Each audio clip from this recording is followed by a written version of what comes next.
Memang namanya juga barang baru ya Prof ya, banyak hal yang harus Ya, kita pelajari sambil jalan sama-sama. Tapi ya tentu kita akan melalui ini. Sebentar, saya balik lagi ke Pak Miko karena Pak Miko kalau dari aspek apa ya, bagaimana kemudian menjaga kepercayaan asing berinvestasi di tanah air.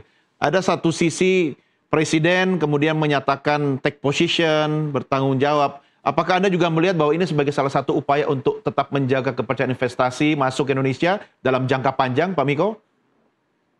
ya, jadi kita lihat harusnya itu benar. Jadi asing itu masih sangat percaya terhadap Indonesia. Ya, jadi kalau saya lihat yang harus diambil ya kira-kira. Yang pertama itu kita bisa juga negosiasikan tenornya berapa sih restruktur tadi ya.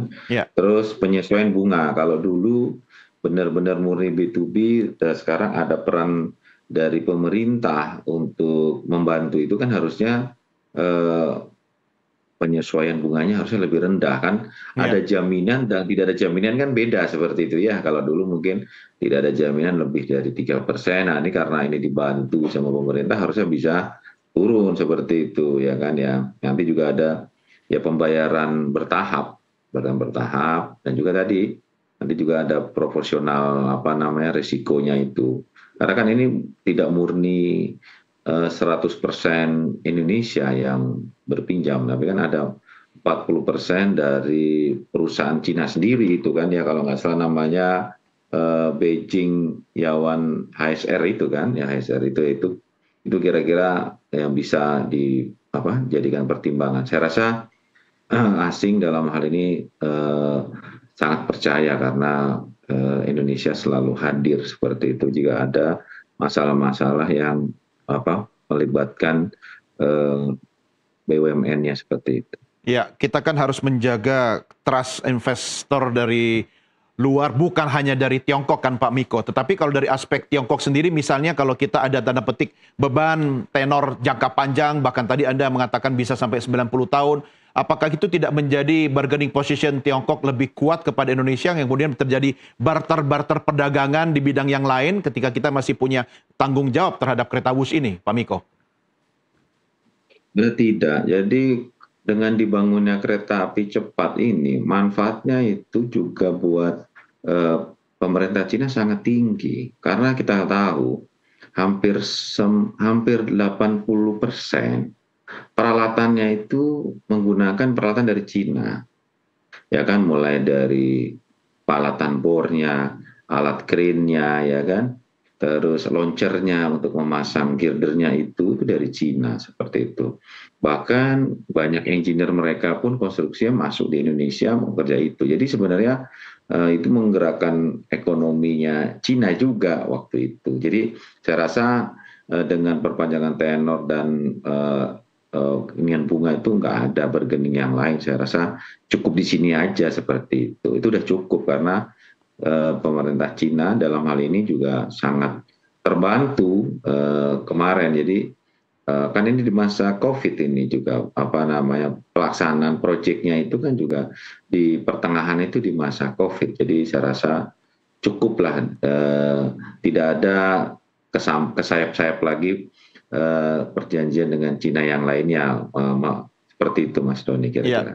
Pak Miko, kalau ini kemudian diperpanjang sampai ke Surabaya atau bahkan ke Banyuwangi, apakah Anda tetap setuju dengan skema dan pola kerjasama yang sama dengan Tiongkok atau membuka peluang negara lain, Arab Saudi misalnya? Jadi kalau saya rasa gini, secara infrastrukturnya saya setuju, Hmm, tapi kita harus lihat seperti itu. Kita harus lihat nih dengan elevated. Yang pertama ya kita lihat dengan elevated dengan at grid ya kan ya, jangan landed ya, dengan land at grid itu lebih hemat mana? Kita membebaskan lahan, kan ya. sama-sama membebaskan lahan ini ya kan ya, dengan proteksi ya kan, atau dengan struktur. Sekarang ini kan semua struktur elevated ya. Itu makanya kemarin ada istilah saya nggak tahu kata di Arab Saudi dengan 150 triliun itu biayanya cuma bisa sampai 1000 kilo kan gitu. Di sini cuma 150 kilo itu Hmm. juga kapan kapan Ya kan berapa? Emang saya pun pernah naik kereta itu di Arab Saudi, tapi emang Hmm. banyak kan di tanah dia itu. Jadi grade, jadi memang murah biayanya seperti itu, tidak struktur seperti Indonesia. Apalagi di sini kemarin banyak tunnelnya hampir Iya. 9 ya, 9 tunnel seperti itu. Yang jelas kalau saya rasa kita nggak usah terburu-buru harus seperti apa kalau mau disambung sampai Surabaya. Yang jelas harus benar-benar dikomparasi benar-benar nih, ya kan? Di Hmm. beauty contest ya seperti itu ya kan dengan teknologi. Jangan-jangan dengan kita biaya sendiri, dengan kekuatan dana tara sendiri, ternyata kita bisa bikin seperti itu ya kan tanpa harus melibatkan yang lain seperti itu. Siapa tahu seperti itu kan. Iya, Saya iya. rasa begini ya. Jadi pertimbangannya kalau saya rasa untuk membangun angkutan publik itu bukan dari trafiknya saja, kita lihat dari yang lain. Kita contoh ya, satu jalan tol kita lihat. Waktu itu BSD ya, BSD daerah kawasan BSD itu dulu eh, tidak semaju sekarang, tapi dia bangun jalan tol, dia hibahkan jalan tol itu.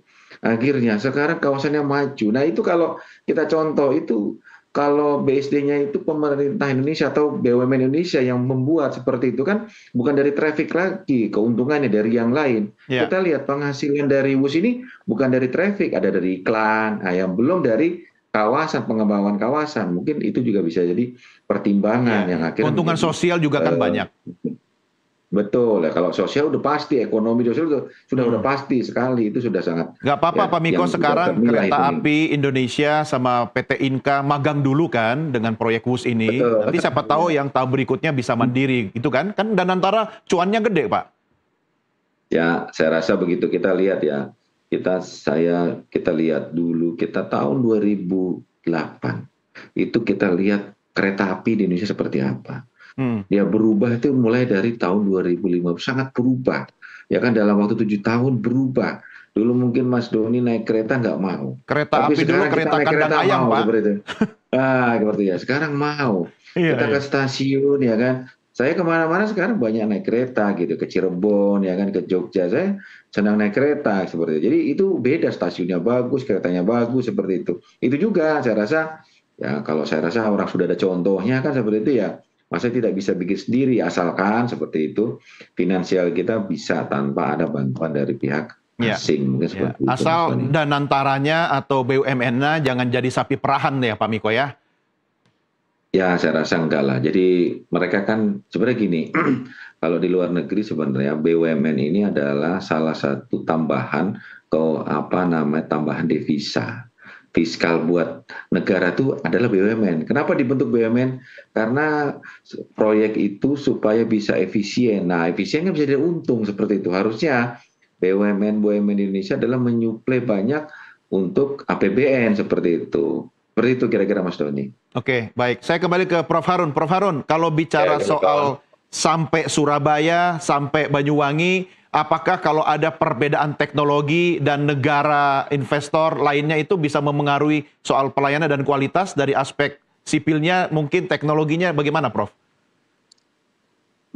Ya, ini kan pertanyaan sulit ya dijawab. Yang pasti yang mau bergerak beyond gitu, mau Bandung ke Surabaya atau ada jalur baru, ya harus ada rencana yang matang dari pemerintah. Bagaimana ini harus didudukkan ya. Saya melihat kan ini isu yang berkembang sebetulnya biayanya mahal dibandingkan negara lain. Tadi ada masalah kita mau merestructure. Jadi yang pertama itu mungkin secara rule of thumb saja, yaitu ketika kita membangun rel di atas tanah, ketika kita membangun rel sebagai jembatan, dan ketika kita membangun rel sebagai terowongan, itu pedoman rule of thumb ya, Ya. itu 1 dibanding 2 sampai dengan 3, itu yang untuk elevated, dan 4 sampai dengan 10 yang terowongan. Sangat tergantung kepada kondisi geografis dan geoteknik.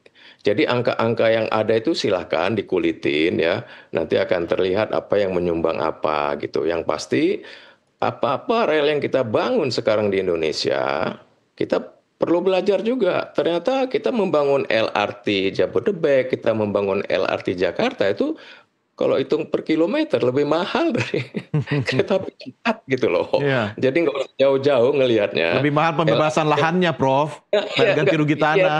di dalam. Nah, yang kedua tadi istilahnya biar survive nih ya, biar survive konsorsium kita. Tadi truf yang tadi kan udah dibahas semuanya, truf tenor, truf cash ya, availability for debt service ya. Saya kira perlu dipertimbangkan kalau nanti ada simulasi oleh tim accounting gitu ya tentunya. Itu ya kita kan punya 60 ya. Ya. Kalau dominan kan ya boleh dong, ya terserah mau 55, 51 tuh jangan mundur lagi gitu ya. Kalau ya, jadi intinya affordability test tentang apa saja lah, pada saat apa saja ini harus betul-betul dilakukan terhadap kocek pemerintah, terhadap kocek dan antara, terhadap kemampuan masyarakat, termasuk juga investor ya, gitu. Apapun kan investor boleh. Ya kita harus buka lah, semangat undang-undang perkeretaapian kita kan membuka ya apa namanya kompetisi. Saya heran misalnya Jakarta Bandung dengan adanya kereta api cepat kita ini banyak yang komplain ini kok parayangannya jadi berkurang, parayangan juga makin mahal.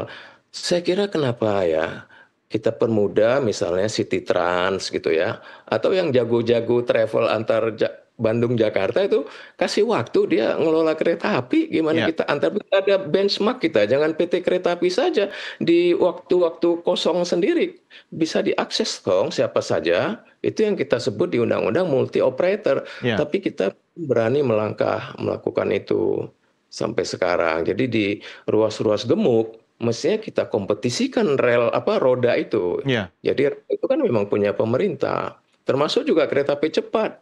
Jadi apapun nanti kembali ke negara. Lalu negara memberi apa modalnya, apa tidak ada. Kalau jalan tol dia memberi lahan gitu ya. Ya. Kita harus dudukkan kembali lah, modelnya bukan baru. Bahkan Pemda-Pemda yang udah memiliki rel seperti DKI ini bingung dia mau nyontoh model nasional kok bermasalah. Nah kita perlu timbang-timbang juga lah, DKI udah punya MRT, mereka juga punya persoalan PT MRT dengan Dinas Iya, Perhubungan. iya.